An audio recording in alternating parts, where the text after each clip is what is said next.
என்ன நினைச்ச நீ என்ன நினைச்ச என் நெஞ்சுக்குள்ள உன்னை வச்சு தச்ச போது என்ன நினைச்ச நீ என்ன நினைச்ச என் நெஞ்சுக்குள்ள உன்னை வச்சு தச்ச போது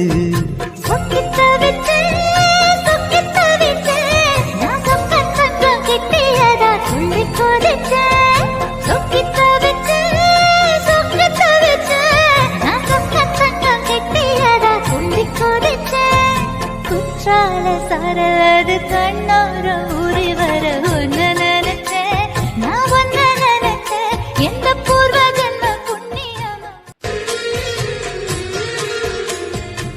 மெத்தைக்கு மேல உன்னோட சேலை என் கையில் சேர்க்கும் வேளை என்ன நினைச்ச எப்போதும் போல உன்னோட வேலை நானும் மாற்றுதுன்னு நானும் நினைச்சேன் நீ உள்காயத்தை பார்க்கிறப்போ என்ன நினைச்ச